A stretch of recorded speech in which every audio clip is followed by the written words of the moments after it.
Chapter 9. Persistence. The sustained effort necessary to induce faith. The eighth step toward riches. Persistence is an essential factor in the procedure of transmuting desire into its monetary equivalent. The basis of persistence is the power of will. Willpower and desire, when properly combined, make an irresistible pair. Men who accumulate great fortunes are generally known as cold-blooded and sometimes ruthless. Often they are misunderstood. What they have is willpower, which they mix with persistence and place back of their desires to ensure the attainment of their objectives. Henry Ford has been generally misunderstood to be ruthless and cold-blooded. This misconception grew out of Ford's habit of following through in all of his plans with persistence. The majority of people are ready to throw their aims and purposes overboard and give up at the first sign of opposition or misfortune. A few carry on despite all opposition until they attain their goal. These few are the Fords, Carnegies, Rockefellers, and Edisons. There may be no heroic connotation to the word persistence, but the quality is to the character of man what carbon is to steel. The building of a fortune generally involves the application of the entire 13 factors of this philosophy. These principles must be understood. They must be applied with persistence by all who accumulate money. If you are following this book with the intention of applying the knowledge it conveys, your first test as to your persistence will come when you begin to follow the 6 steps described in the second chapter. Unless you are one of the 2 out of every 100 who already have a definite goal at which you are aiming, and a definite plan for its attainment, you may read the instructions and then pass on with your daily routine and never comply with those instructions. The author is checking you up at this point because lack of persistence is one of the major causes of failure. Moreover, experience with thousands of people has proved that lack of persistence is a weakness common to the majority of men. It is a weakness which may be overcome by effort. The ease with which lack of persistence may be conquered will depend entirely upon the intensity of one's desire. The starting point of all achievement is desire. Keep this constantly in mind. Weak desires bring weak results, just as a small amount of fire makes a small amount of heat. If you find yourself lacking in persistence, this weakness may be remedied by building a stronger fire under your desires. Continue to read through to the end, then go back to Chapter 2 and start immediately to carry out the instructions given in connection with the 6 steps. The eagerness with which you follow these instructions will indicate clearly how much or how little you really desire to accumulate money. If you find that you are indifferent, you may be sure that you have not yet acquired the money consciousness which you must possess before you can be sure of accumulating a fortune. Fortunes gravitate to men whose minds have been prepared to attract them, just as surely as water gravitates to the ocean. In this book may be found all the stimuli necessary to attune any normal mind to the vibrations which will attract the object of one's desires. If you find you are weak in persistence, center your attention upon the instructions contained in the chapter on power. Surround yourself with a mastermind group, and through the cooperative efforts of the members of this group, you can develop persistence.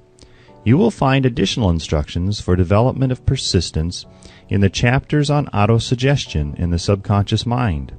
Follow the instructions outlined in these chapters until your habit nature hands over to your subconscious mind a clear picture of the object of your desire.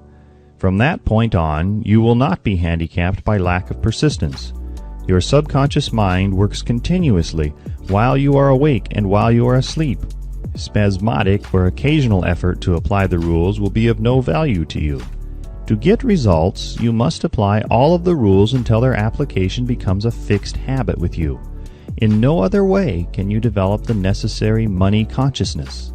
Poverty is attracted to the one whose mind is favorable to it, as money is attracted to him whose mind has been deliberately prepared to attract it, and through the same laws. Poverty consciousness will voluntarily seize the mind which is not occupied with the money consciousness. A poverty consciousness develops without conscious application of habits favorable to it. The money consciousness must be created to order, unless one is born with such a consciousness. Catch the full significance of the statements in the preceding paragraph, and you will understand the importance of persistence in the accumulation of a fortune. Without persistence, you will be defeated, even before you start. With persistence, you will win. If you have ever experienced a nightmare, you will realize the value of persistence. You are lying in bed, half awake, with a feeling that you are about to smother. You are unable to turn over or to move a muscle. You realize that you must begin to regain control over your muscles. Through persistent effort of willpower, you finally manage to move the fingers of one hand. By continuing to move your fingers, you extend your control to the muscles of one arm until you can lift it. Then you gain control of the other arm in the same manner. You finally gain control over the muscles of one leg and then extend it to the other leg. Then, with one supreme effort of will, you regain complete control over your muscular system and snap out of your nightmare. The trick has been turned step by step. You may find it necessary to snap out of your mental inertia through a similar procedure, moving slowly at first and then increasing your speed until you gain complete control over your will. Be persistent no matter how slowly you may at first have to move. With persistence will come success. If you select your mastermind group with care, you will have in it at least one person who will aid you in the development of persistence. Some men who have accumulated great fortunes did so because of necessity. They developed the habit of persistence because they were so closely driven by circumstances that they had to become persistent. There is no substitute for persistence. It cannot be supplanted by any other quality. Remember this, and it will hearten you in the beginning when the going may seem difficult and slow. Those who have cultivated the habit of persistence seem to enjoy insurance against failure. No matter how many times they are defeated, they finally arrive up toward the top of the ladder. Sometimes it appears that there is a hidden guide whose duty is to test men through all sorts of discouraging experiences. Those who pick themselves up after defeat and keep on trying arrive, and the world cries, "Bravo! I knew you could do it." The hidden guide lets no one enjoy great achievement without passing the persistence test. Those who can't take it simply do not make the grade. Those who can take it are bountifully rewarded for their persistence. They receive as their compensation whatever goal they are pursuing. That is not all. They receive something infinitely more important than material compensation: the knowledge that every failure brings with it the seed of an equivalent advantage. There are exceptions to this rule. A few people know from experience the soundness of persistence. They are the ones who have not accepted defeat as being anything more than temporary. They are the ones whose desires are so persistently applied that defeat is finally changed into victory. We who stand on the sidelines of life see the overwhelmingly large number who go down in defeat, never to rise again. We see the few who take the punishment of defeat as an urge to greater effort. These, fortunately, never learn to accept life's reverse gear. But what we do not see, what most of us never suspect of existing, is the silent but irresistible power which comes to the rescue of those who fight on in the face of discouragement. If we speak of this power at all, we call it persistence, and let it go at that. One thing we all know: if one does not possess persistence, one does not achieve noteworthy success in any calling. As these lines are being written, I look up from my work and see before me, less than a block away, the great mysterious Broadway, the graveyard of dead hopes, and the front porch of opportunity. From all over the world, people have come to Broadway seeking fame, fortune, power, love, or whatever it is that human beings call success. Once in a great while, someone steps out from the long procession of seekers, and the world hears that another person has mastered Broadway. But Broadway is not easily nor quickly conquered. She acknowledges talent, recognizes genius, pays off in money only after one has refused to quit. Then we know he has discovered the secret of how to conquer Broadway. The secret is always inseparably attached to one word: persistence. The secret is told in the struggle of Fannie Hurst, whose persistence conquered the Great White Way. She came to New York in 1915 to convert writing into riches. The conversion did not come quickly. But it came.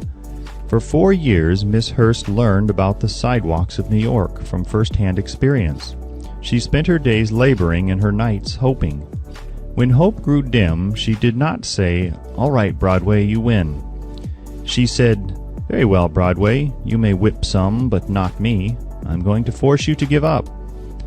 One publisher, the Saturday Evening Post, sent her 36 rejection slips before she broke the ice and got a story across. The average writer, like the average in other walks of life, would have given up the job when the first rejection slip came. She pounded the pavements for 4 years to the tune of the publisher's no, because she was determined to win. Then came the payoff.